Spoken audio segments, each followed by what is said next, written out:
Chesterton, Lewis e Tolkien foram os maiores oponentes das ideias de Nietzsche, Bernard Shaw, H.G. Wells e todos os autores que declararam a guerra silenciosa para manipular a imagem, distorcer conceitos, criticar o cristianismo e desordenar o imaginário ocidental. Essa guerra cultural começou há mais de 100 anos e está muito longe de acabar. As tentativas de corromper a linguagem estão cada vez mais ofensivas. A cultura que forma a imaginação de nossos amigos e familiares está contaminada. Gerações inteiras têm sido bombardeadas por ideologias e práticas revolucionárias, seja dentro da escola, do trabalho ou nas horas de lazer. Para contar as origens dessa guerra silenciosa, a Brasil Paralelo reuniu uma tropa de pesquisadores, roteiristas e especialistas e foi para o campo de batalha munida do desejo de produzir o primeiro documentário brasileiro sobre 3 grandes heróis que são a resistência na guerra cultural. O resultado é o mais novo original BP, Guerra do Imaginário, a jornada de Chesterton, Lewis e Tolkien, que estreia dia 25 de agosto com exclusividade na Brasil Paralelo. Um documentário imperdível dividido em 3 capítulos e narrado por esta voz que vos fala. Mais de 30 entrevistados se aprofundando na vida e na obra desses autores e suas grandes histórias que venceram as batalhas contra o tempo. Clique no link, cadastre-se para o evento de lançamento e receba todas as informações de Guerra do Imaginário. Seu e-mail é fundamental para que possamos enviar conteúdos exclusivos e também para que você receba as instruções sobre como assistir ao novo original BP. E lembre-se, um mago nunca chega atrasado, ele chega exatamente na hora em que o evento começa. Muito obrigado e até breve. Eu tenho um histórico bem progressista. Tinha muita vontade de ser mãe, na verdade eu sempre tive vontade de ser mãe. Minha filha vai fazer 4 anos, então foi logo que eu fiquei grávida, que foi um tempo que eu tive para parar e pensar na minha vida e refletir.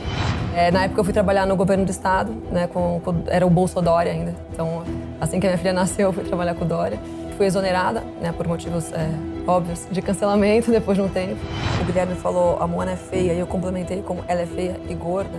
Na verdade, claramente, ela não é gorda. Enfim, elas têm outros traços e elas não são mulheres delicadas, como princesas da Disney europeias medievais são. Então, mas isso seria um problema, não? Não seria um problema, mas eu acho que eu sou uma pessoa que busca o belo. Não estou falando que a Moana não é bela. Na verdade, eu não acho ela bonita.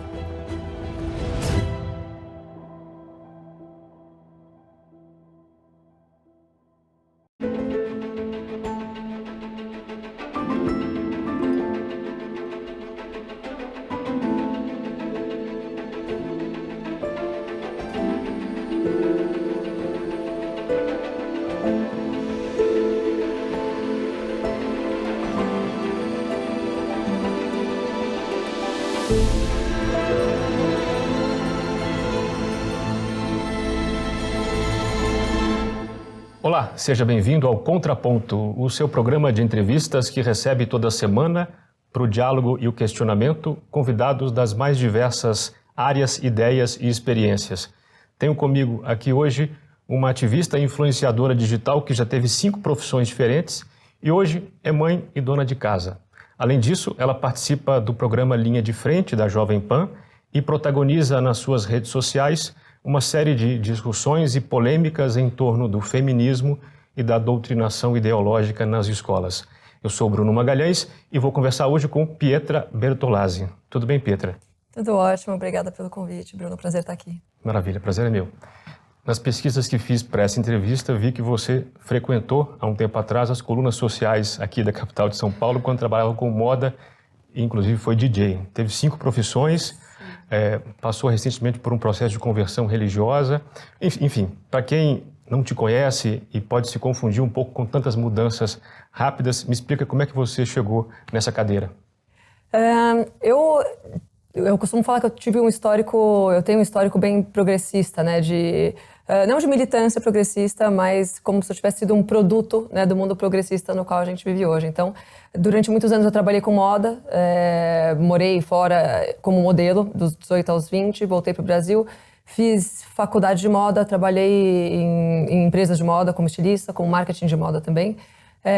Sempre gostei de música eletrônica, hoje não mais, mas eu gostava muito, então eu virei DJ.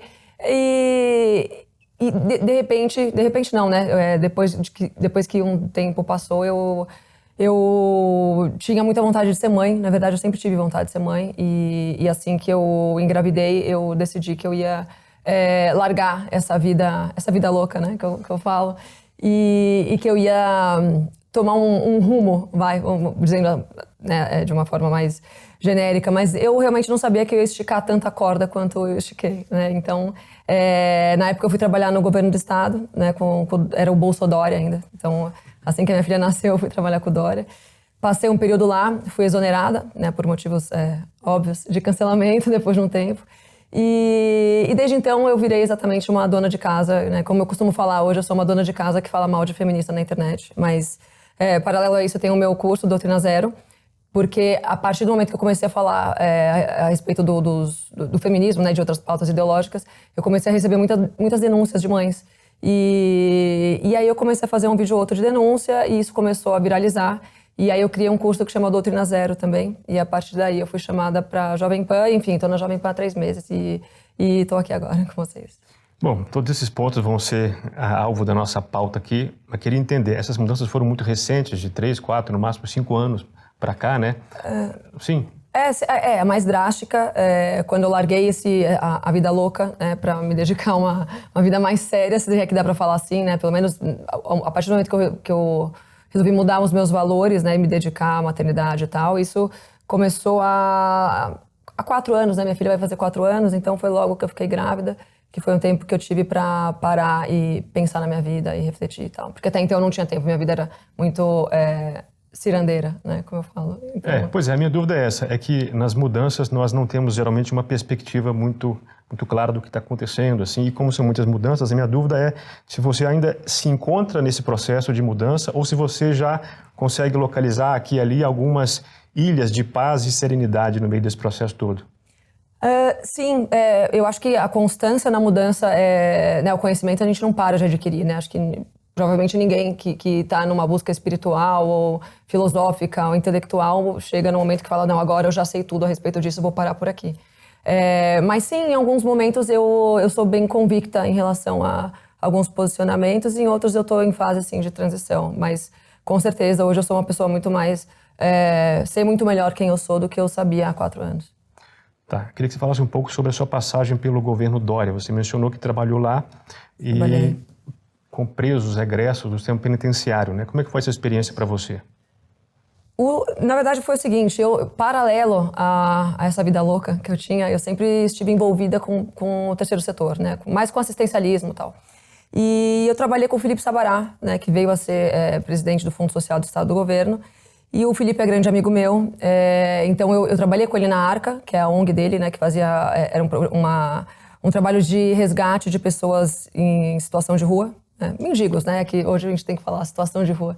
Mas a gente fazia esse trabalho e levava para uma fazenda onde essas pessoas passavam por um processo de 3 anos para que elas largassem o vício, aprendessem um ofício e dessa forma a gente ressocializasse elas na sociedade. Né? Ou socializasse, né? Porque muitas delas nunca tinham participado da sociedade, efetivamente. E tinha bons resultados esse processo, esse trabalho? Não, então, eu saí do projeto antes de completar a primeira turma. Mas era um índice de desistência muito, muito grande. Era assustador. Por exemplo, a primeira turma que a gente formou, a gente ia nos CTAs, né, que são centros de acolhida da prefeitura, onde as pessoas já saem da Cracolândia, da rua, procurando uma ajuda, né, procurando alguma melhora mesmo de vida.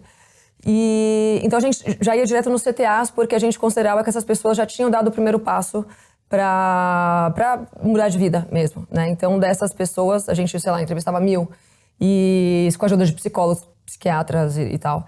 E dessas 1000, a primeira turma a gente selecionou 86, selecionamos não, 86 passaram na primeira peneira, dessas 86 foram, se não me engano, 18 que foram selecionadas para a fazenda, e no primeiro ano só 6 ficaram. Na verdade, só 6 ficaram assim, no primeiro mês. Então, você veja que de 1000 pessoas que deram o primeiro passo para ajuda, só 6 quiseram realmente mudar de vida. Mas eu saí da Arca eu engravidei antes que se formasse, né, essa primeira turma. Foi uma experiência muito legal e foi através dela que o Felipe me chamou para compor ali o quadro de diretores, né, do órgão do governo que chama Fundo Social, né, do Estado. Então eu fui trabalhar com ele e, na verdade, não é que foi o meu projeto principal, não, acabou virando o meu projeto principal a questão da ressocialização de egressos do sistema prisional. Mas, a primeiro modo, o Felipe me chamou para compor o quadro lá de diretores. E tinham vários projetos. Assim, era muito legal porque é um órgão que te dá muita liberdade para ter muitas ideias, né? E a gente sabe que no Brasil o funcionário público não tem muito boa vontade de fazer o bem, mas quando você é bem intencionado e você tem uma certa experiência com o terceiro setor, né, com o assistencialismo, né, que dá para falar assim, você consegue fazer muita coisa legal. Até porque essa era uma secretaria que tinha abertura com todas as outras, muito mais fácil do que todas as outras entre si, né? O Fundo Social é um órgão do Estado que foi feito para isso, né? Para ser um braço assistencialista do governo. Só que o Felipe Sabará tem uma cabeça mais liberal, tal, ele vem do setor privado, então ele tinha essa ideia de transformar o assistencialismo, na verdade, em imersão ou em capacitação de pessoas em situação de vulnerabilidade. E no primeiro momento eu acabei tomando uma frente de projetos para mulheres, né? Então eram cursos que capacitavam mulheres na área da beleza, né? Cabeleireira, manicure, enfim, massagista. E a gente levava isso para as periferias, né? Então eu ia até as favelas, formava esses grupos, né? Levava professores e tal, e formava e capacitava essas mulheres que tinham sofrido violência, que também ex-viciadas, ou tinha um projeto também com mulheres com câncer. Tinha um projeto para vários tipos de mulheres em situação de vulnerabilidade. E um dia eu falei era uma vontade minha, era uma curiosidade minha, talvez. Eu perguntei pro Felipe se eu podia ir conversar com o secretário da Secretaria da Administração Penitenciária, né, que era o coronel Nevaldo na época, que foi, inclusive, o coronel que comandou o massacre do Carandiru na época. E um cara espetacular. E aí eu perguntei se eu podia conversar com o coronel Nevaldo porque eu queria fazer um projeto em penitenciárias. E o Felipe era um excelente chefe, assim, ele me dava abertura para fazer muita coisa, né, legal. Então fui conversar com o coronel Nevaldo, levei uma amiga minha que também era diretora de outra área e a gente então decidiu que a gente iria implementar centros de escolas da área da moda e da beleza dentro de 3 unidades prisionais em São Paulo. Então a gente foi para Tremembé. Não a Tremembé dos famosos, da Suzane e tal, que todo mundo acha que era a unidade de Tremembé dos presos comuns. E fomos para o ex-Carandiru, né, que é a penitenciária da capital, e para o regime semiaberto do Butantã. Então a gente implementou essas escolas, né, nessas 3 unidades. E depois a ideia era a gente continuar fazendo um trabalho em parceria com o setor privado, onde a gente pegasse essas mulheres formadas, né, que estivessem saindo da cadeia e pudesse encaminhá-las para o setor privado, né, de forma que elas tivessem um emprego e não reincidissem ao crime, né? Então esse foi o projeto. Eu acabei saindo dele, na verdade eu acabei sendo exonerada antes que a gente conseguisse fazer esse primeiro resgate, mas sei que dá pra falar assim, né? Não sei, eu tô usando umas expressões hoje. Sim, mas meio... Seu passado esquerdista te condena. Meu passado...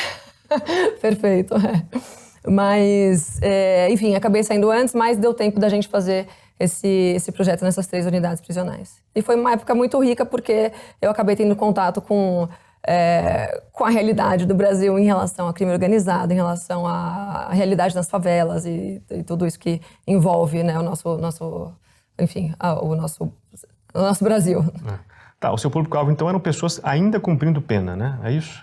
Ou que estavam para sair? Como é que... eram ainda que estavam ainda cumprindo penas. Na verdade, quando a gente chegava nas penitenciárias, a gente não falava, quem tá quase saindo vem, né? A gente abria as turmas, as pessoas as mulheres se inscreviam, participavam dos cursos, se formavam, a gente fazia as formaturas, bonitinho, tinha um diploma e tal.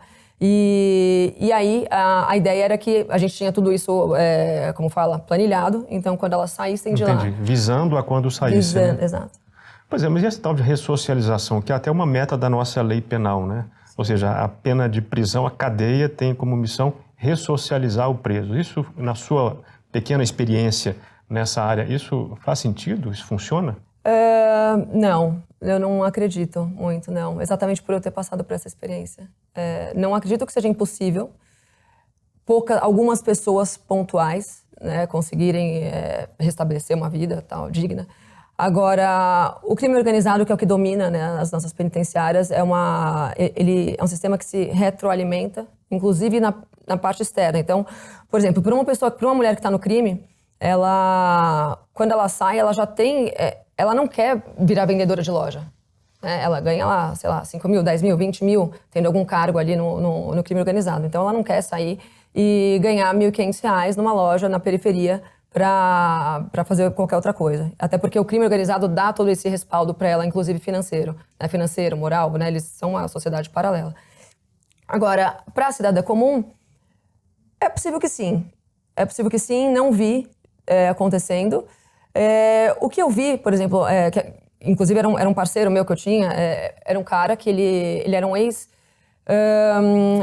ele era comandante de assaltos em banco no interior do PCC, né? E ele se tornou meu parceiro no final da minha estadia no governo e depois pós-governo, porque depois do governo eu continuei fazendo alguns projetos.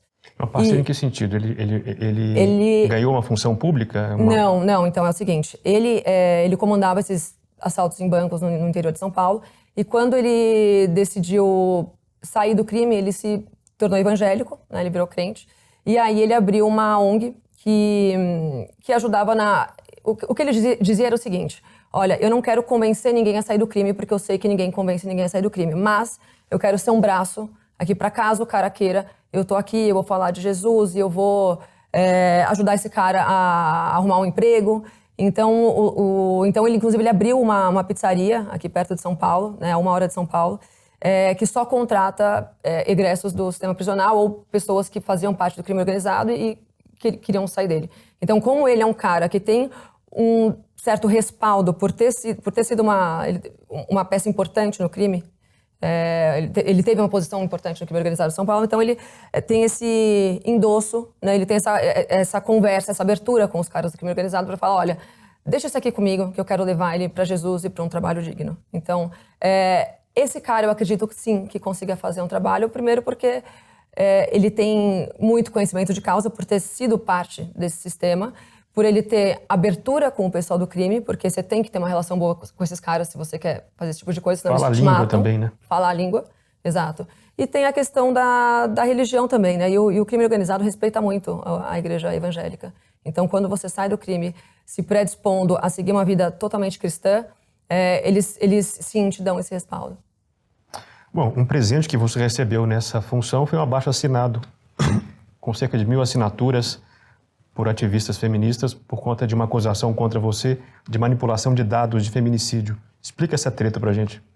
Isso foi logo que eu entrei, né? Eu estava no governo há uns 3 meses e aí já estava, né, com esses projetos relacionados a mulheres, né, andando e tal. E estava começando, inclusive, um dos projetos em penitenciária, já estava indo lá para Tremembé. E aí eu lembro que algumas coisas começaram a me incomodar, assim, foi meu primeiro clique que deu, assim, né, o meu primeiro red pill, né, assim, que deu, como a gente gosta de falar, em relação à manipulação midiática, né. Então eu lembro que, por exemplo, na mídia falava-se que era um dado assim, 90% das mulheres que são presas hoje são presas porque elas arrogaram para si um crime que foi cometido pelo marido ou pelo filho, na verdade. Então era o marido que era o traficante, ou era o filho que estava não sei o quê. E ela falou, não, fui eu, porque essa mulher presa, ela é tão virtuosa e tão inocente que ela, né, ela toma as dores dos homens da família, sempre um homem, para ir presa no lugar dele. E eu lia isso em vários lugares, né? Inclusive em livros assim, de criminalistas, né? Tipo, tinha esses estudos, esses dados. Só que eu tava lá em Tremembé 2 vezes por semana, o dia inteiro, né? Eu falava, cara, eu vou conversar com essas minas. Tipo, e eu, né, eu sou meio curiosona, assim, né? Então eu chegava lá, eu conversava com todo mundo e tal. Desde a carcereira até a diretora, e quando eu tava lá, no momento das aulas, eu participava com elas, né? Eu ficava ali nas salas de costura e tal, e rolava uma interação, a gente conversava bastante sobre vários assuntos. E eu comecei a perguntar, falava, e aí, mas por que você foi presa? E aí elas falavam, porque eu queria comprar um carro melhor, né? Porque eu queria, na verdade, eu me envolvi com o chefe do morro, mas me envolvi sim com o chefe do morro, só que eu queria uma vida melhor, porque ele é mais bacana de lá. Então, assim, não havia nunca eu conheci alguém que havia sido presa por não ter cometido um crime, entendeu? Elas sempre almejaram, sim, uma vida melhor. independente, né? Se fosse através da ajuda financeira, ou do poder, ou até da proteção que você tem quando você está com alguém num alto cargo no crime organizado dentro de uma comunidade. Então, assim, sim, elas foram presas todas foram presas porque elas tinham se envolvido com crime, sim. Ou tinham cometido algum ato. E eu falei, poxa, mas que sacanagem, né? A mídia ficar falando isso para as pessoas, porque isso não se sustenta, isso é mentira, né? Estão mentindo para as pessoas. E aí eu noiei com essa coisa dos dados, dos números, e comecei a ir atrás. Nisso eu conheci, nessa época eu conheci uma ativista antifeminista, né, que é a Thaís Azevedo. E a Thaís, nessa época, falou assim, você já viu aqueles dados do IPEA que fala sobre os índices de feminicídio, né, que não fazem sentido? Enfim, ela me mostrou os índices e os números eram os seguintes. Dizia-se que 60 mil... Na verdade, assim, a retórica da mídia, né, a manchete era sempre assim... 40% das mulheres que são vítimas de homicídio são, na verdade, vítimas de feminicídio, enquanto que só 8% dos homens vítimas de homicídio são vítimas de crime passional. E ninguém tira da minha cabeça que um feminicídio nada mais é do que um crime passional. É porque eu me recuso a acreditar que um homem tenha tanto ódio assim de uma mulher pelo simples fato, né, biológico, pelo simples fato dela ser uma mulher, né? Isso pra mim não existe. Você vai ver todo caso de feminicídio, é sempre um ex-namorado, um ex-marido, ou um marido. Uma relação prévia, ou ali naquele momento, né? Exatamente, é sempre por ciúmes, ou sempre alguma coisa normalmente relacionada a ciúmes, né? E aí cria-se essa retórica de que homens têm ódio de mulheres, né? Bom, mas voltando ao feminicídio, eu falei, realmente, tá, isso está muito esquisito, porque não é o que eu tô vendo hoje nas comunidades, né, nas favelas. Isso, né, tem crimes para ambos os lados. E aí ela falou assim, mas depois vai pesquisar qual é o número de homens e qual é o número de mulheres que são vítimas de homicídios todos os anos no Brasil. E aí você vai lá ver, né, então assim, era 52 mil homens morrem por homicídio todos os anos no Brasil, enquanto 8 mil mulheres morrem vítimas de homicídio no Brasil. E quando você vai colocar a porcentagem, você vai fazer a tradução desses dados, mostra... Isso é uma parte meio complicada a explicar, porque assim, eu tenho muita dúvida em relação aos dados que nos são mostrados. Só que, já que a mídia e já que a militância progressista se utiliza deles, então vamos se utilizar de todos, né? Vamos fazer uso de todos eles, né? Não só de uma parte deles. Então vamos lá, então vamos traduzir esses dados, e traduzindo esses dados, que eram do IPEA, né, do Atlas da Violência, você chegava à conclusão de que o dobro de homens eram vítimas de crime passional. Enquanto, né, que 1.500 mulheres eram assim, e 3.000 e tantos homens eram vítimas do mesmo crime. E eu postei esses dados na época no meu Instagram. Postei exatamente essa... Eu tenho todos os números anotados aqui, foi uma conta que a gente fez na época. E eu postei isso e foi o primeiro grande cancelamento que eu sofri. Assim, eu não sabia que existia essa caterva progressista, né, tão agressiva, né, que hoje eu tô super habituada, mas foi uma coisa muito nova pra mim. Então eu recebi, assim, eu nem tinha muitos seguidores na época, tipo, sei lá, devia ter, enfim, não lembro, mas assim, eu recebi milhares de comentários me xingando do nome que você puder imaginar. Assim, parecia que eu tinha matado a minha mãe, assim, era uma coisa muito doida. E mesmo você mostrando números nos quais elas se baseiam, né, elas não querem saber da verdade, elas querem saber em números que embasem as retóricas delas, né, e a militância delas. Tá, só uma dúvida. Então, esses números indicam que, percentualmente, o número de homens que morrem por crimes passionais é menor. Isso. Mas, em números absolutos, é o dobro. Isso. É isso, né? Mais que o dobro. Então, elas ficaram... eu mexi ali num vespeiro e que suscitou ali uma reação que eu jamais imaginaria. Então, aquilo lá foi um caos. Aí fizeram o abaixo-assinado, né, mais de 1.000 pessoas assinaram. E pessoas que eu conhecia de antes, tanto da minha época como DJ, quanto da época que eu trabalhei com moda, começaram a postar no Instagram, tipo, a Pietra ficou louca, ela precisa... um governo não pode ter uma mulher irresponsável, assim, nesse cargo, não sei o quê. Então... e aí fui parar na Folha, na Jovem Pan, no UOL, se você quiser imaginar, eu fui parar. Todo mundo, claro, né, a mídia descendo além em mim. E o único lugar onde foram legais comigo... o Flávio Gordon fez um artigo muito legal a respeito dessa história, na época, na Revista Oeste. E no Morning Show também falaram bem. Então, foram os dois únicos veículos que foram, assim, sensatos, se é que dá pra falar assim. Mas o resto desceu a lenha e aí eu falei, puxa, eu vou perder meu emprego. Eu falei, e esse era o meu medo, na verdade. Eu falei, poxa, eu vim, né, eu tenho um histórico no terceiro setor, eu vim pro setor público para ter mais capilaridade, né, para poder abranger mais pessoas em relação aos projetos que eu quero fazer e tal. E são mulheres querendo que eu saia desse lugar que eu tô, onde eu tô, né, beneficiando milhares e milhares de mulheres. E aí eu comecei a ver o quão maléfico, o quão doente é o movimento feminista. Porque esses projetos, antes de eu estar lá, já até existiam, mas eram meio tocados daquele jeito, assim. Quando eu cheguei, que eu comecei a botar uma energia mesmo, pelo simples fato de eu ter exposto esses dados, né, que não corroboravam com o que elas queriam que corroborasse, elas começaram a me atacar e pediram a minha cabeça. Teve efeito esses pedidos? Não. Nesse momento? Não, inclusive a Bia Dória, na época, ela veio a público falar, ela falou, não, a Pietra faz um excelente trabalho, tal, a gente não tem intenção nenhuma de tirar ela de lá. O Felipe Sabará também. Então, não teve efeito. Um efeito psicológico, porque, é o que eu falei, eu não queria sair do emprego, eu adorava trabalhar lá naquela época. Mas esses cancelamentos têm um efeito psicológico, né, na maior parte das vezes. Tá, uma das funções a qual você se atribui é falar mal de feminista na internet, né? O que é esse feminismo? Qual que é a origem do feminismo do qual você fala? A origem do feminismo? É. A origem do feminismo, o feminismo como um todo, né? As pessoas têm mania hoje de ficar segmentando o feminismo entre o feminismo radical, o liberal. E eu sempre falo, para mim isso não tem importância nenhuma, né? Porque todos partem da mesma grande porcaria, né? Que é uma deturpação completa da sociedade, né? Eu considero o feminismo, inclusive, a pauta mais maléfica para a sociedade, né? Porque ele... como é que eu posso falar? Ele destrói... Ele é um motivo pelo qual as famílias hoje estão sendo destruídas. Né? Todas as pautas que a gente vê hoje, progressistas, vieram do feminismo. Então, tem gente que fala, mas teve uma época que o feminismo foi bom, né? Porque quando tiveram as sufragistas, foi importante para que a gente conquistasse o voto e tal. Primeiro que isso é mentira, né? Quando você começa a ir atrás das supostas conquistas feministas, você vê que elas nunca conquistaram nada, né? Que elas nunca passaram de agitação simbólica, né? Como muito bem colocou a própria Simone de Beauvoir. E nunca conquistaram nada, e pelo contrário, né? Aliás, se teve algo que elas conquistaram, foi a degradação moral da mulher. Né? Então, hoje você tem mulheres sobrecarregadas, né? Que querem ocupar o espaço dos homens, que são péssimas mães, né? Então elas querem trabalhar, elas querem casar, elas querem fazer tudo, então tudo fica porcamente feito. Né? Então, e elas são empoderadoras, então elas não precisam do homem para nada, então elas desmancham os casamentos a troco de nada.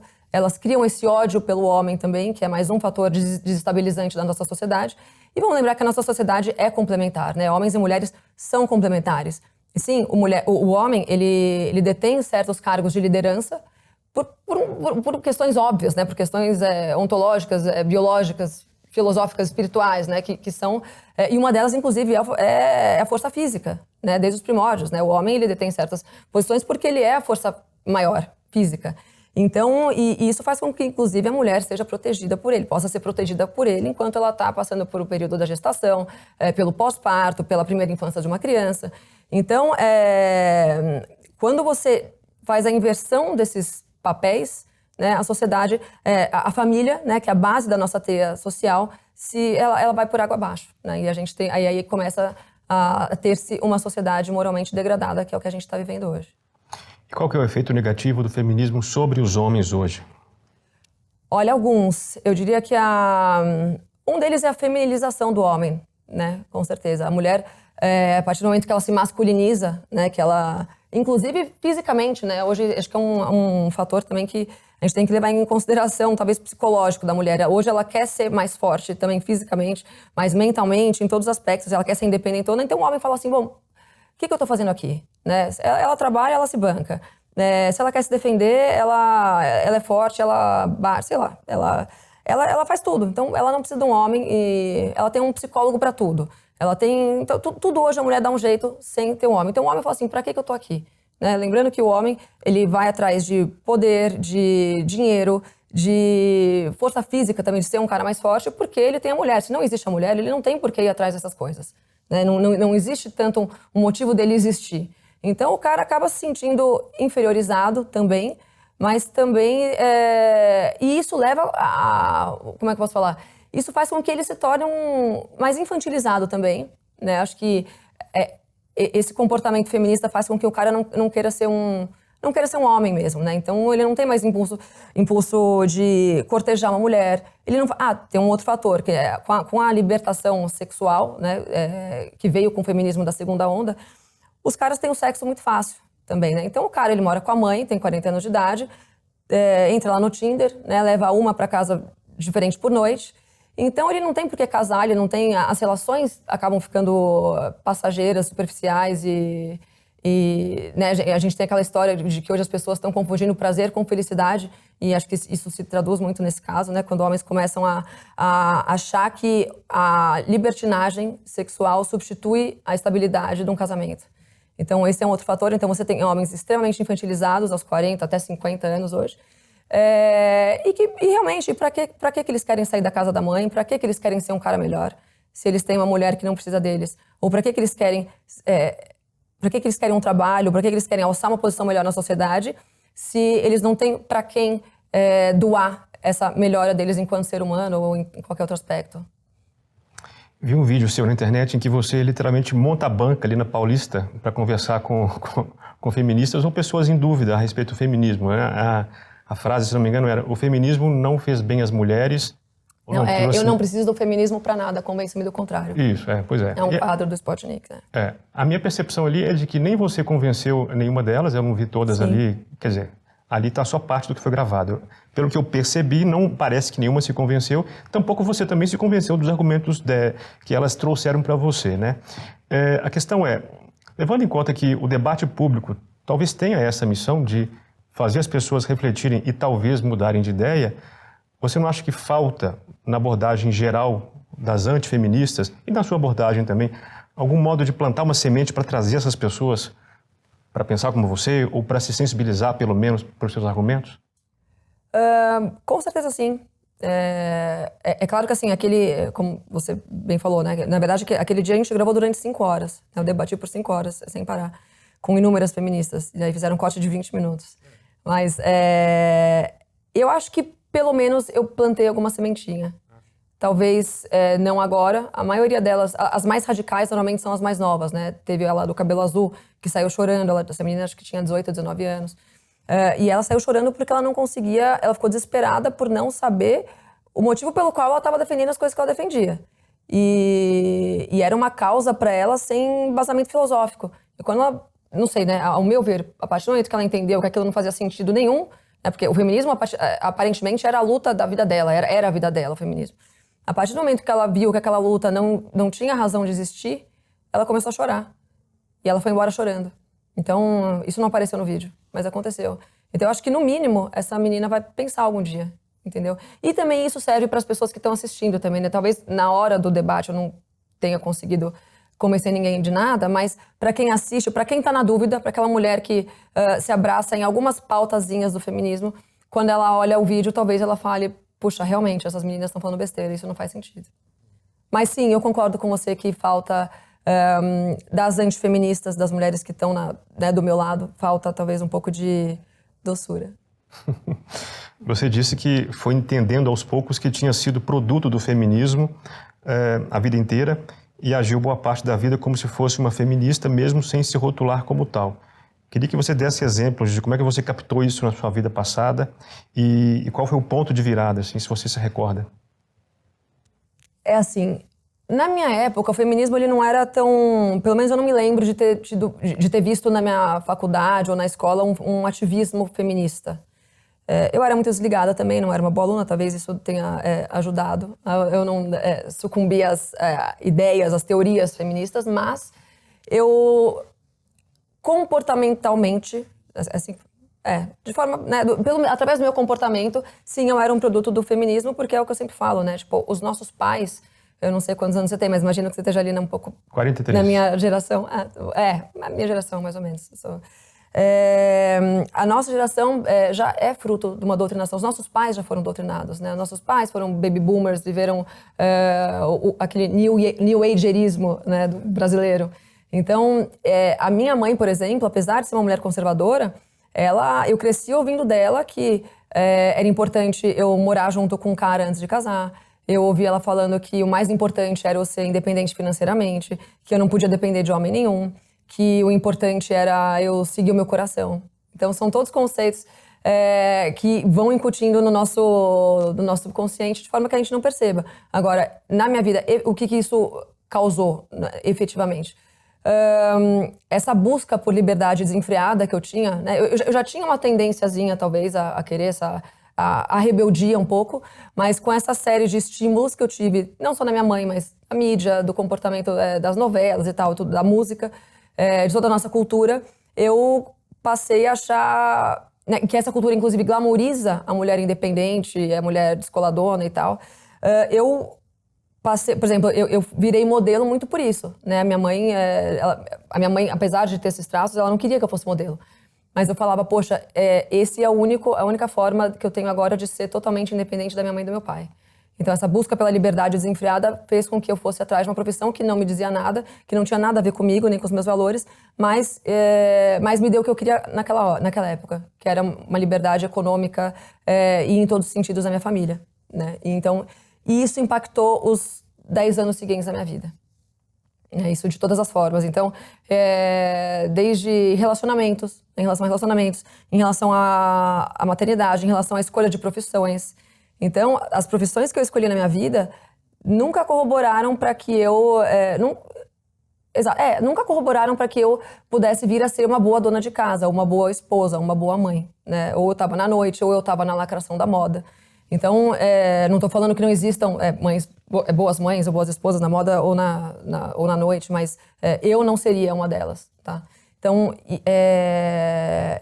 as decisões que eu fiz a partir da minha adolescência, a partir dessa busca desenfreada por liberdade e por prazeres, né, momentâneos, fez com que eu tenha levado uma vida totalmente feminista. Falar de uma polêmica que começou na sala do lado aqui no programa Red Pill da Brasil Paralelo. Você falando da princesa da Disney, que era o tema do programa, falou que sua filha não assiste a Frozen de modo nenhum. Por quê? Essa foi uma frase, claro que eu dei uma exagerada ali na hora, né? A gente estava ali no calor de uma... É hora de você explicar. A gente estava brincando, exato, falando né, das princesas e tal. E é óbvio que eu não sou uma louca, né, que vai virar pra minha filha e falar, não, ela Frozen, não sei o quê. Não é esse o ponto. Quando eu falo que eu não deixo ela assistir Frozen dentro de casa, é que assim, eu nunca vou incentivar ela a assistir esse tipo de desenho. E assim como eu não incentivo ela a assistir vários outros, né? Eu sei, é bem limitado, na verdade, o que ela assiste na minha casa. Como eu sou separada, ela acaba assistindo outras coisas na casa do pai, mas na casa da mamãe, ela não tem esse incentivo a assistir determinados desenhos. E a Frozen não é, né, na época o pessoal da militância, né, rolou aquele cancelamento porque o pessoal falava, ela falou que não deixa a filha assistir Frozen porque a Frozen não tem um príncipe, não é tão simplista assim a coisa, né? Quando você vai assistir o desenho da Frozen, você vê que existem mensagens subliminares no decorrer do filme, existem várias atitudes. Você fala, poxa, isso aqui é feminismo escrachado. Então você vai ter desde uma cena ali que eles dão a entender que existe um casal gay numa cena com 3 meninos de toalha. Ou seja, né, a gente sabe muito bem o que eles querem dizer. É uma cena muito rápida, mas ela existe. E até coisas mais sutis, como a Anna, a irmã da Frozen, quando o príncipe chega até ela e pede ela em casamento, ela vira e fala, nossa, não, mas eu nem te conheço, pra que eu vou casar com você? Tipo, oi... Não preciso, sabe, eu não preciso de um príncipe. Então, essa ideia de não precisar de um príncipe, ou essa ideia de empoderamento precoce da mulher, se é que dá pra falar assim, me incomoda. E não é esse o exemplo que eu quero que a minha filha tenha. E o outro ponto que gerou polêmica foi a da princesa Moana, que você fez um comentário também jocoso em relação a ela. Me pareceu que você era contra essa descaracterização do modelo ideal de princesa. Fala um pouco sobre isso. Sim, o ponto era exatamente esse, né? Quando... o Guilherme falou, a Moana é feia, e eu complementei com ela é feia e gorda. Na verdade, claramente, ela não é gorda. Você olha lá, ela não é gorda. Ela é uma mulher, né, com uma estrutura maior, até porque ela ela é haitiana, se não me engano, né? Então, elas têm outros traços e elas não são mulheres delicadas, como princesas da Disney europeias medievais são. Então, mas isso seria um problema, não? Não seria um problema, mas eu acho que... não seria um problema. Colocar esse tipo de pessoa, esse tipo de etnia como um modelo, sei lá. Não, de forma alguma, mas eu sou uma pessoa que busca o belo. Eu acho que o belo tem uma importância na nossa sociedade. Não estou falando que a Moana não é bela. Na verdade, eu não acho ela bonita. Não acho a Moana bonita. Mas na época eu falei isso e aparentemente isso... O ponto foi que o Guilherme falando, a Moana é feia, e eu falando na sequência, ela é gorda, a militância já falou, eles estão falando que ela é feia e gorda porque ela é negra. Então, olha onde vai a cabeça dessas pessoas. Então, o problema foi esse. E aí chamaram, né, nós todos que estávamos lá de nazistas, de fascistas, de tudo que você pode imaginar, porque eles fizeram essa suposição de que a gente estava criticando a estética dela por ela não ser branca.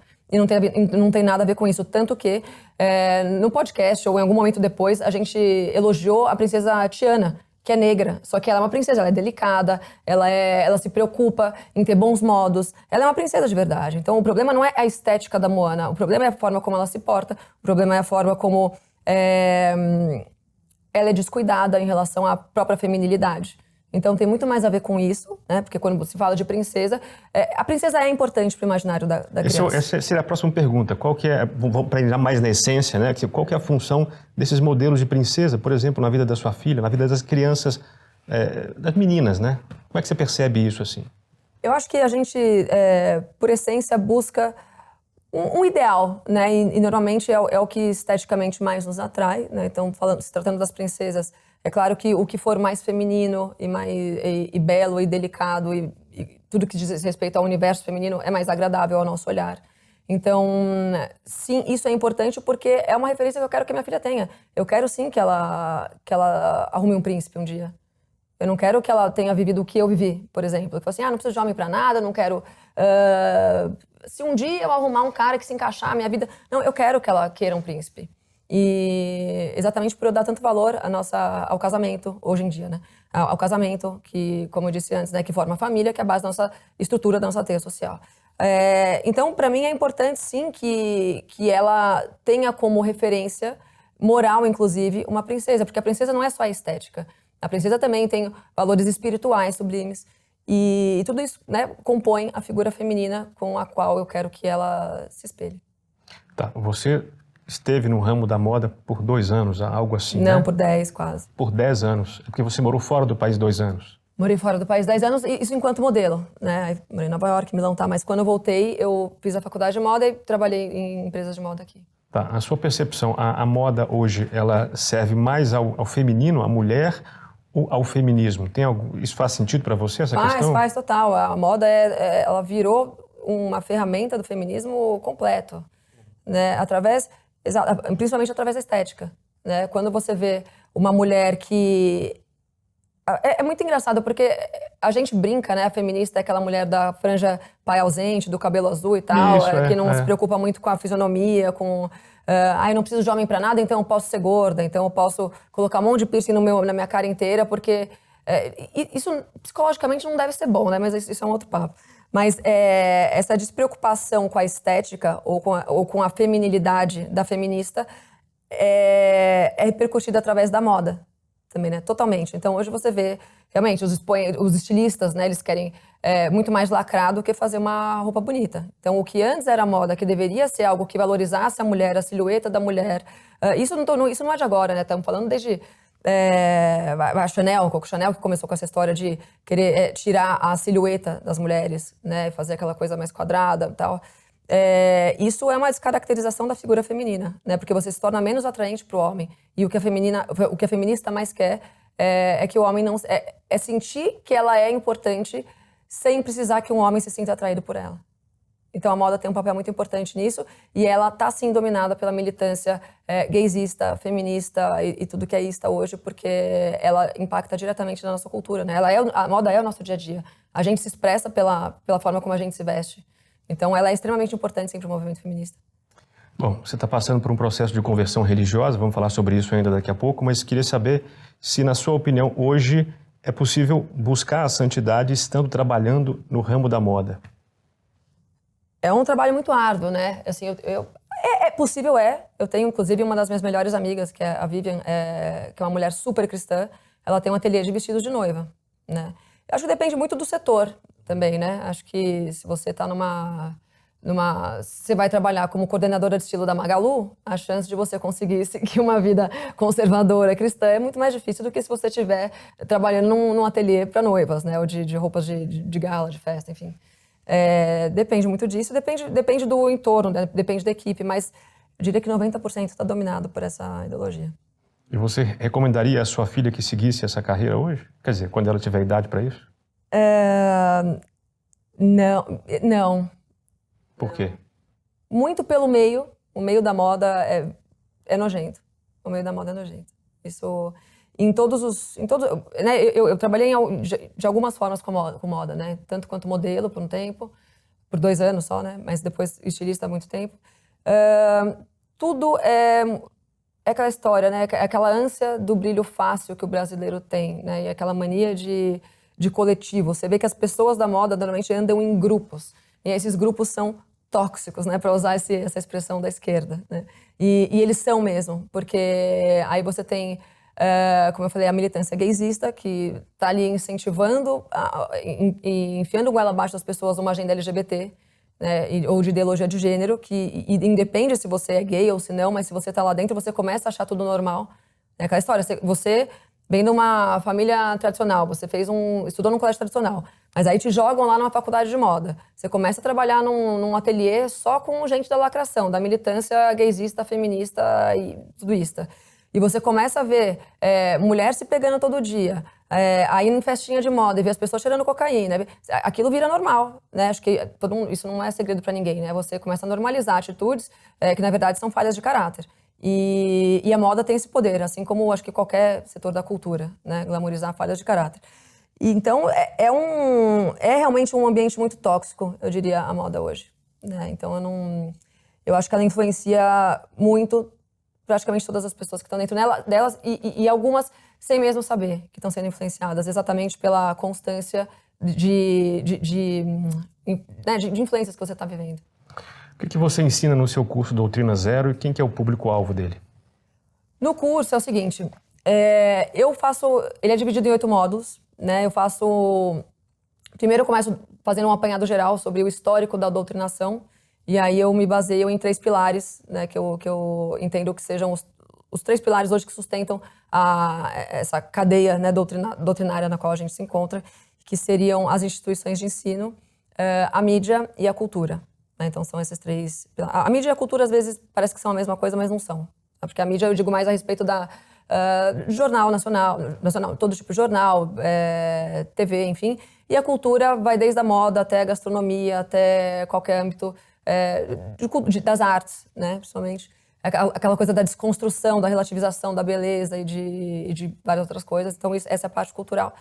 E as instituições de ensino. Então, eu parto desses 3 pilares e começo a explicar como isso começou a acontecer na nossa sociedade. Por quê, né? E aí eu foco em momentos que eu considero cruciais para que essa doutrinação tenha... Assim, falar doutrinação hoje já é um termo muito leve, né, para falar o que a gente está vivendo. A gente está vivendo uma ditadura, né, do politicamente correto. Então, mas, enfim, falando de doutrinação, eu começo a colocar alguns pontos na história que eu considero que tenham sido os cruciais para que essas técnicas de doutrinação tenham sido implementadas. Então, eu tenho um módulo falando lá sobre Revolução Francesa, como se dava a educação na época. Depois, sobre a Revolução Bolchevique. Depois eu falo, aí um módulo só sobre o feminismo, história do feminismo. Falo também sobre a ONU. Eu falo bastante, esse módulo sobre a ONU é grande. Então, é um apanhado sobre as questões que envolvem a doutrinação, né, sobre como eles fazem essa doutrinação. Mas também eu tenho alguns que falam, por exemplo, que explicam as coisas absurdas que a gente aprende em sala de aula, né? Aquela história, a Idade das Trevas, né? A Idade Média. Ou alguns fatos relacionados ao descobrimento do Brasil, né, que nós fomos extorquidos, estuprados pelos portugueses, né, todas essas retóricas progressistas, né, então é basicamente isso. E eu estou abrindo um outro módulo agora que é só para denúncias de colégios e na verdade de instituições no geral, porque eu percebi que colocando isso nas minhas mídias abertas, né, no Instagram, no YouTube e tal, não que eu esteja preocupada em ser cancelada de novo, né? Eu tô no meu 4º perfil do Instagram, mas é que uma hora você fala assim, eu só vou colocar quando for muito, muito importante aqui no meu Instagram. Só que ao mesmo tempo os pais querem saber o que está acontecendo nas escolas. Então eu vou abrir um módulo lá onde eu recebo muitas denúncias. Assim, se eu for colocar todo dia uma denúncia de escola que eu recebo, eu só vou fazer isso da minha vida, né? Nas minhas mídias. Então, eu vou né, concatenar aí todas essas denúncias e vou falar dentro do meu curso, né, que é uma plataforma paga, né, para as pessoas que tiverem interesse, elas pagam, elas vêm, fica todo mundo perguntando, mas qual escola eu coloco, qual é essa escola? Ó, entra lá e você vê, né, eu prefiro do que ficar... Então, olha lá as denúncias que estão sendo feitas e aí você tira as suas próprias conclusões. Então, então resumidamente é isso. Tá, eu estou lembrando aqui da definição de sentido da vida do Viktor Frankl, que é aquilo que só você pode fazer no lugar em que você está, no tempo em que você está. Você encara essa sua atividade hoje como algo que está no sentido da sua vida? E se sim, qual que é o seu ativo aí? Qual que é a parte que só você pode fazer aonde você está e na época em que você está? Olha, eu acho que existem pessoas falando o que eu falo hoje, sim, e que eu tenho muito respeito, aliás, que são parceiras e, enfim, estamos aí na militância, né? Mas eu acho que tem uma coisa, eu percebi isso com o tempo, tá? Assim, mas tem uma coisa que é engraçada, eu desperto bastante curiosidade em jovens. Então, hoje, eu diria que uma boa, ou pelo menos o meu público mais ativo, né, que mais interage comigo são os jovens, e mães de jovens também. Mas mais jovens, meninas de 14, 15, 16 anos, até 18, 19, que são meninas que estão naquela fase de transição para o feminismo, por exemplo, ou tão para cair lá nas pautas progressistas, mas aí me ouvem falando alguma coisa e falam, não, essa menina tá falando alguma coisa que faz mais sentido com o que eu sinto. E qual que eu acho que é o meu diferencial aí? Não, brincadeira. Por que eu acho que elas se identificam de alguma forma? Porque assim, eu não sou uma tia do Zap, que tô lá falando, né, uma tia careta, uma carola da igreja que tô falando, não, vai lá, você tem que casar virgem, você não pode cair. Não, eu sou uma mulher que eu vivi tudo isso que estão falando pra ela que é legal hoje. Tipo, e eu sei que isso não vai dar bom. Assim, esse é o meu... Então, assim, eu vivi na noite tudo que é o que eu falo da cirandagem, né? Eu vivi todo tipo de cirandagem, né? Tipo assim, balada, bebida, uma vida totalmente desregrada e livre, né? Na verdade, enjaulada, né? Naqueles conceitos progressistas que a gente conhece. E, então, assim, eu sei o que eu tô falando, sabe? Eu tô com 36 anos de idade, eu passei por tudo isso, eu vivi de forma muito intensa e por muitos anos tudo isso que elas estão achando que pode ser legal. Eu tenho tatuagem pra caramba, eu tenho... talvez um jeito mais acessível para jovens do que outras pessoas que falam sobre isso. Então, talvez isso gere mais conexão, talvez elas se sintam mais conectadas. E elas têm muita curiosidade, elas falam, mas por quê? Eu recebo muito esse tipo de pergunta, mas por que você está falando isso? Mas por quê? E eu faço questão de explicar, assim, às vezes o meu Instagram ele acaba sendo muito repetitivo porque eu faço questão de explicar esse tipo de coisa, é por isso, isso, isso. Poxa, e aí cada vez que eu recebo uma mensagem de uma menina de 14, 15, 16 anos falando, meu, graças a você eu não sou feminista, eu falo, tipo, poxa, eu durmo feliz esse dia, entendeu? E não por mim, porque assim, no fim, eu quero ser uma pessoa boa, que faz coisas boas. E muito disso vai se dar por eu saber qual é o malefício disso tudo que elas estão pra viver e que eu vivi.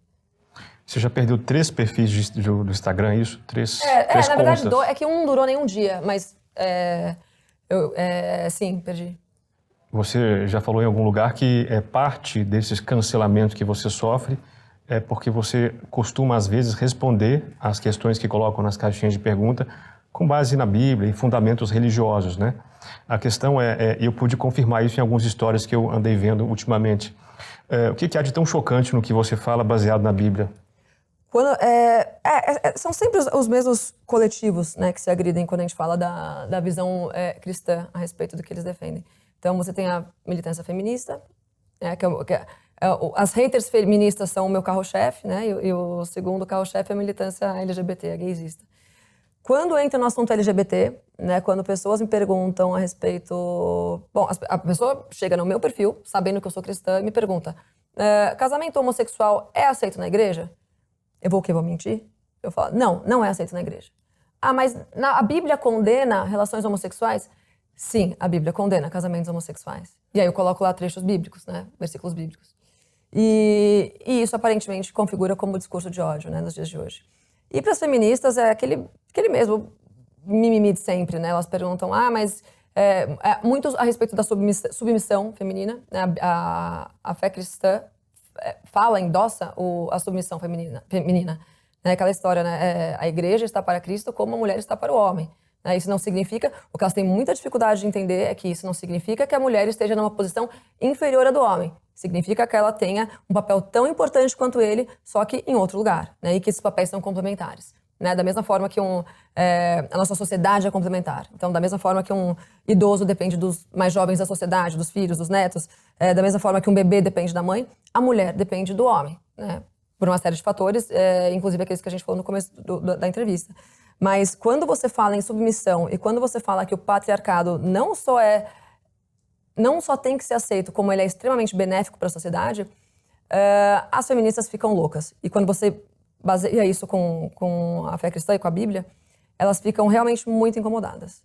E aí vem chuva de denúncia, vem... Enfim.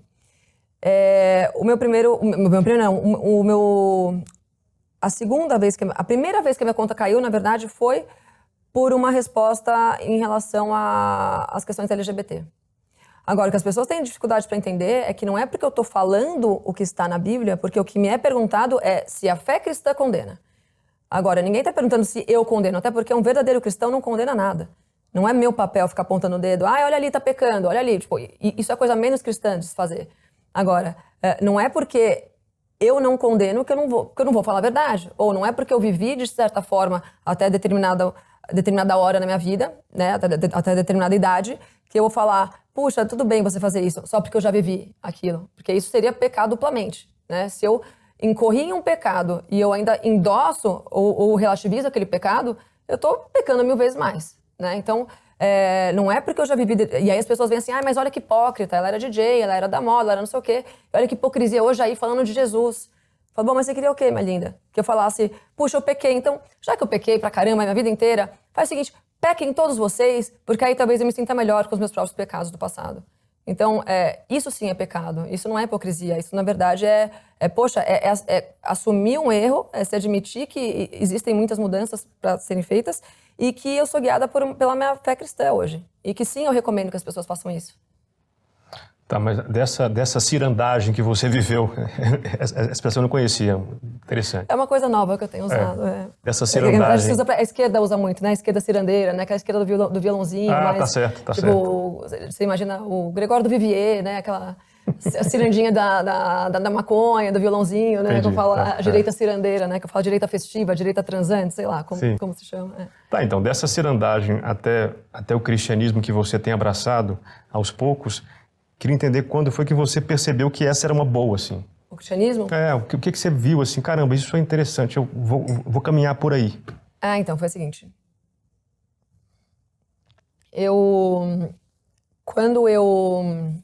Bom, eu vim de um histórico religioso péssimo, assim, né? Aquela história... ia no centro espírita, daí ia na missa, daí era brasileira, né? Era brasileira. Ia no tarô, ia meditar, ia fazer yoga. Religião self-service. Religião self-service, exato. É uma coxa de retalho, né? Era um sincretismo que o diabo gosta. Então eu vim dessa... E eu nem me considerava perdida, tá? Eu achava que eu estava super bem resolvida ali com o meu yoga, com a minha meditação e tal. E na pandemia, quando começou a pandemia, eu tinha acabado de sair do governo Dória, de ser expulsa do governo Dória. E eu comecei a frequentar a casa de um casal de amigos meus que são evangélicos, são cristãos, que é a Vivian e o Otávio. E aí a Vivian virou um dia pra mim e falou assim, olha, a gente tem filhos da mesma idade, né? Ela falou assim, olha, já que a gente tá na pandemia, lockdown e tal, começa a trazer tua filha aqui pra brincar com o meu filho. E enquanto isso a gente estuda a Bíblia, né? Você aceita? Você quer estudar a Bíblia? Eu falei, poxa, vamos, né? Eu era, como eu te disse, eu sou curiosona, né? Eu falei, vamos embora. E aí, nisso, acabou que, assim, em poucos meses eu tava passando 2 a 3 vezes por semana na casa dela, assim, do meio-dia até as 8 da noite, ouvindo a palavra, né? Que é como os evangélicos falam. Então, a gente acabava conversando de tudo, não só da Bíblia. Não era só ela, tinha mais 2 outras amigas nossas, que já eram evangélicas. Mas foi a primeira vez que eu tive contato, assim, com a vida de uma mulher cristã mesmo. E eu comecei a reparar a forma como elas se comportavam também, a forma como elas... A Vivian, essa minha amiga, assim, ela é a melhor esposa que eu já conheci. Ela é uma baita de uma mãe. Ela é uma mulher cristã de verdade, assim. E é aquela história que você reconhece uma ideologia, uma religião pelos frutos, né? Daí eu via a forma extremamente carinhosa, a Vivian é realmente um ser muito especial, assim. E eu falava, poxa, é isso aí que eu quero ser. Tipo, tô anos-luz de ser isso, tá? Até hoje eu nunca vou conseguir ser o que a Vivian é, porque falta muita doçura, muito amor no coração. Brincadeira, não que eu tenha ódio, mas assim, o meu jeito é diferente dela, mas enfim. E aí eu comecei a estudar com ela, a Bíblia e tal, comecei a entender várias coisas que eu não entendia antes. E um dia ela me perguntou se eu queria aceitar Jesus, e eu aceitei, e aí eu me tornei evangélica, lá na casa dela. Tá, e já que você passeava em tantas experiências religiosas, você não percebia nessas experiências esse modelo que você por acaso captou nessa amiga? Não. Uma família... Porque o que aconteceu? Eu comecei a entender o que era o conservadorismo, ou uma... o conservadorismo mesmo. Quando eu fiquei grávida, né, que foi um tempo que eu pude parar para refletir, né, que eu não podia sair, não podia beber, não podia fazer cirandagem nenhuma, né, então eu ficava em casa. E aí foi pela primeira vez em muitos anos da minha vida que eu tive um tempo para realmente refletir sobre tudo que eu tinha feito nos anos que precederam, né, a minha gravidez. Então eu comecei a me interessar por política, né, eu fiquei grávida na época das eleições, né, do Bolsonaro. Então eu ia lá explodindo de grávida na Paulista, fazer passeata, né, aquela coisa toda. Então eu poderia até dizer que foi através da política que eu cheguei na fé cristã, mas calma, não é? Então, através da política eu conheci pessoas conservadoras e pessoas da direita, né, assim, mais ativas, mais atuantes. E aí a Vivian e o Otávio eram uma dessas pessoas e com eles eu fui... Então, daí rapidinho. Aí passou um período onde eu era só politicamente uma pessoa da direita, que defendia os valores da família tradicional, né? Defendia porque eu considerava que era um modelo que funcionava melhor na sociedade, mas não entendia a divindade disso.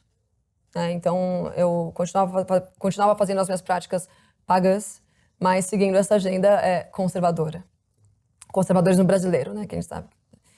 E aí, conhecendo a Vivian e vendo como um cristão vive de verdade, eu entendi realmente o sentido de tudo isso. Aí eu entendi a importância de defender tanto assim a família, de defender tanto assim a feminilidade, de não relativizar a beleza, o que é belo, justo, moral, né? Então, e aí foi isso. E essa minha busca nunca parou, né? É o que eu falo. Eu não falei, me encontrei... Não que eu não tenha me encontrado na fé cristã, assim, eu entendi que aquilo é o que eu... Para mim, hoje não existe outra opção fora do cristianismo, né? Mas eu tive algumas experiências legais mesmo em relação à fé cristã e tal. E eu tive épocas em que eu fiquei, assim, totalmente... assim, mergulhada na palavra, né, que a gente fala, tipo, sem beber, sem sair, fechada numa micro bolha só de amigas evangélicas e tal. E eu tenho profundo respeito por essas amigas e por grande parte da comunidade evangélica. Não dá para generalizar, mas assim, os evangélicos eu considero que no Brasil tem uma importância enorme, né? Desde aquela história do crime que eu te falei, né, que eles têm a capacidade de transformar criminosos mesmo, eu vi isso acontecendo várias vezes, até de fazer uma mulher lutar pelo próprio casamento dela e construir, enfim, e ser uma mãe melhor, né? Bom, e aí, o que eu tava falando mesmo? Qual que era a pergunta? Da sua experiência no protestantismo. Aí eu perguntei, poxa, mas então você não percebeu esse mesmo modelo, essa referência antes, nesse cardápio que você frequentou? Não percebia. O sincretismo religioso é uma... Cara, ele não é bom, não é bom. Até porque eu não conseguia me encontrar enquanto eu estava nele. Então, por experiência, por lugar de fala, né? Eu também sei que ele não me preenchia. E as pessoas, eu sinceramente com você, até hoje, eu nunca conheci uma pessoa que conseguisse ser uma conservadora de verdade sem a fé cristã. Eu conheço pessoas maravilhosas agnósticas, da política, da TV e tal, da direita, mas essas pessoas não são conservadoras. Elas não sabem o que é ser um conservador, porque o speech é lindo, né? O discurso é maravilhoso. Qual que é o risco que existe? Por que você não vai pecar? Se não tem ninguém olhando, por que você não trai? Se não tem ninguém olhando, por que você não vai usar droga? Se você não acredita numa força maior, é ótimo. Olha aí eu sendo New Age aqui.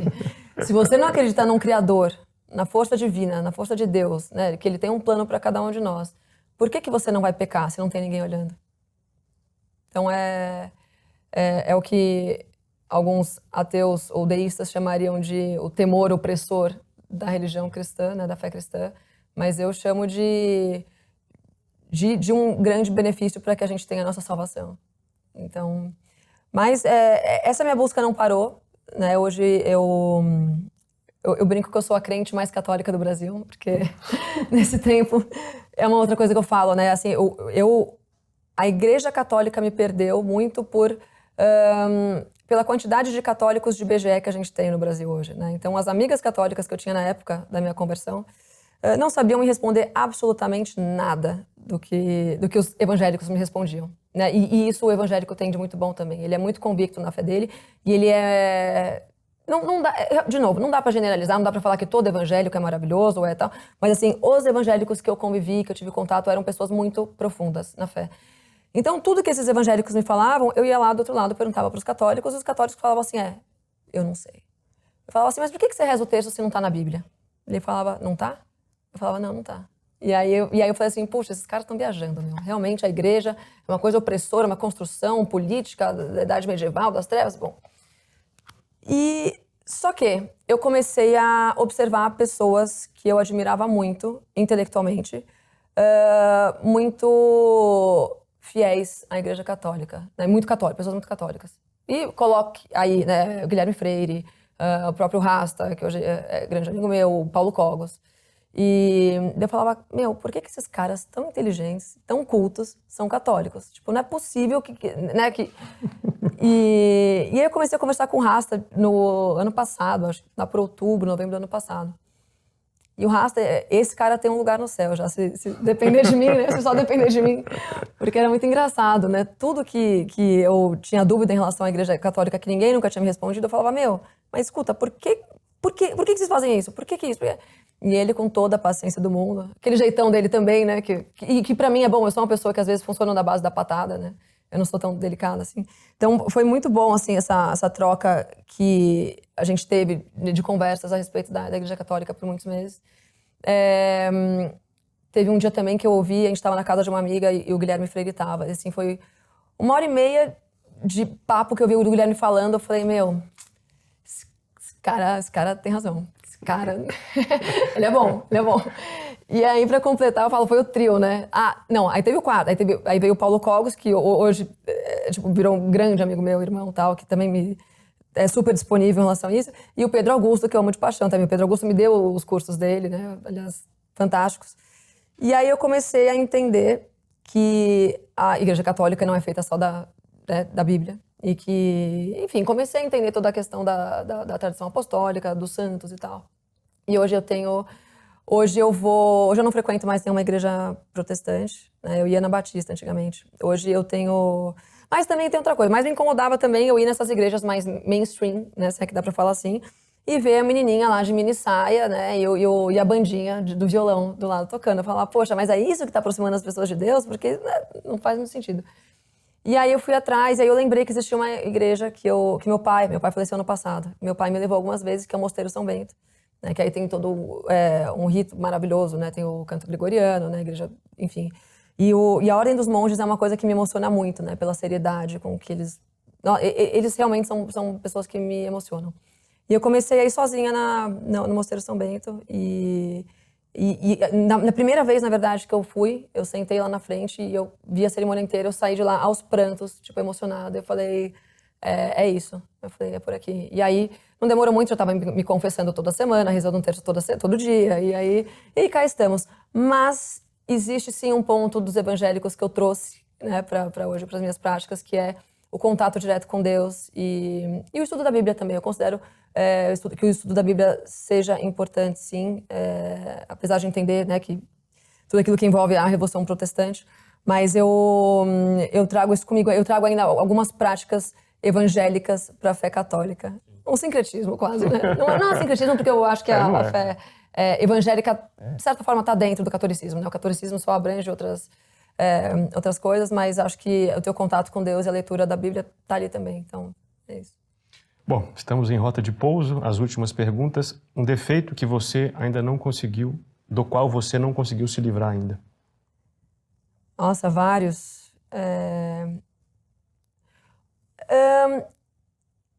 Nossa, que difícil isso. Não, porque são alguns, né? E alguns desses adjetivos podem ser bons e ruins também. Tipo, eu sou uma pessoa bastante intolerante em relação a coisas com as quais eu não concordo, mas aí vem Chesterton para falar que a tolerância é a virtude do homem sem convicção. Mas então, pode ser que eu seja bastante grossa às vezes. As pessoas reclamam que eu sou grossa e talvez esse seja um defeito que... Mas talvez eu não queira mudar ele tanto. Talvez... que mais? Eu deveria ser uma pessoa mais amável, sim. Deveria. Certo. Deixa para quem está nos ouvindo aqui, para quem está nos assistindo, alguma questão que ainda te incomoda, uma questão que você acha que nós, hoje, nessa quadra da história, não conseguimos resolver ainda. Uma questão importante, na qual nós devemos pensar. Talvez seja uma questão... Talvez seja a seguinte questão. O quanto o desempoderamento feminino hoje é aplicável na nossa vida. Porque por mais que eu seja uma pessoa que lute contra o feminismo, né, que lute contra todas essas coisas essas pautas progressistas, o quanto isso é aplicável no nosso dia de hoje. Isso às vezes me traz um ligeiro desconforto e um ligeiro, como fala?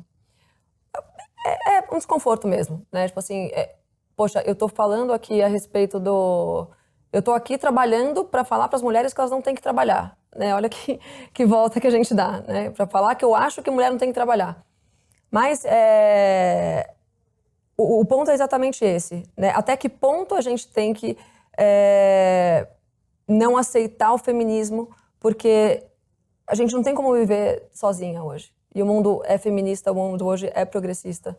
Né? De que forma a gente pode lutar contra o feminismo de forma equilibrada e de forma que a gente não se exclua totalmente da sociedade. Esse é um ponto para mim. Perfeito. Pietra, muito obrigado pelo seu tempo. Eu que agradeço. Obrigada. Ótima conversa. Boa sorte. E a você que chegou até aqui, muito obrigado pela sua audiência. Nos vemos no próximo Contraponto. Chesterton, Lewis e Tolkien foram os maiores oponentes das ideias de Nietzsche, Bernard Shaw, H.G. Wells e todos os autores que declararam a guerra silenciosa para manipular a imagem, distorcer conceitos, criticar o cristianismo e desordenar o imaginário ocidental. Essa guerra cultural começou há mais de 100 anos e está muito longe de acabar. As tentativas de corromper a linguagem estão cada vez mais ofensivas. A cultura que forma a imaginação de nossos amigos e familiares está contaminada. Gerações inteiras têm sido bombardeadas por ideologias e práticas revolucionárias, seja dentro da escola, do trabalho ou nas horas de lazer.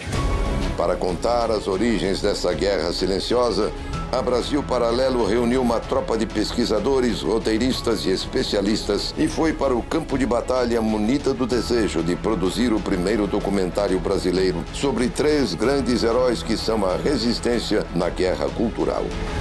O resultado é o mais novo original BP, Guerra do Imaginário, a jornada de Chesterton, Lewis e Tolkien, que estreia dia 25 de agosto com exclusividade na Brasil Paralelo. Um documentário imperdível dividido em 3 capítulos e narrado por esta voz que vos fala. Mais de 30 entrevistados se aprofundando na vida e na obra desses autores e suas grandes histórias que venceram as batalhas contra o tempo. Clique no link, cadastre-se para o evento de lançamento e receba todas as informações de Guerra do Imaginário. Seu e-mail é fundamental para que possamos enviar conteúdos exclusivos e também para que você receba as instruções sobre como assistir ao novo original BP. E lembre-se, um mago nunca chega atrasado, ele chega exatamente na hora em que o evento começa. Muito obrigado e até breve.